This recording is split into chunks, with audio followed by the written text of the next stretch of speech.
कोल्हापुरात वन विभागाची मोठी कारवाई.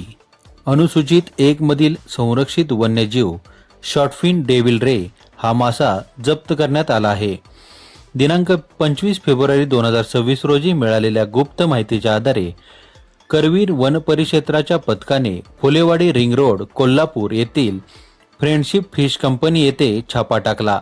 छाप्यामध्ये शॉर्टफिन डेव्हिल रे हा मृत मासा विक्रीसाठी ठेवण्यात आल्याचे आढळून आले.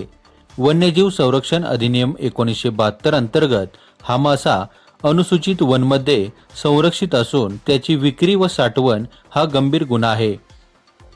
वन अधिकाऱ्यांनी तात्काळ कारवाई करत सदर मासा जप्त केला असून या प्रकरणी वनरक्षक करवीर यांनी 25 फेब्रुवारी 2026 रोजी गुन्हा नोंद केला आहे. या प्रकरणी सुनील विनोद सातपुते राहणार एडेमच्छिंद्र तालुका वाळवा जिल्हा सांगली याच्या विरुद्ध गुन्हा दाखल करण्यात आला आहे.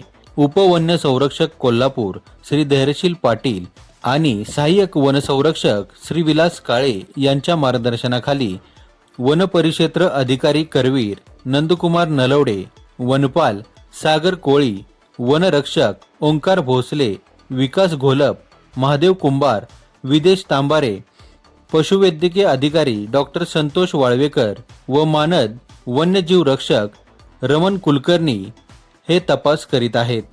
वन्यजीवांची बेकायदेशीर विक्री आणि व्यापार रोखण्यासाठी वन विभाग सतर्क असून अशा प्रकारच्या गुन्ह्यांवर कठोर कारवाई केला जाणार असल्याचा इशारा अधिकाऱ्यांनी दिला आहे.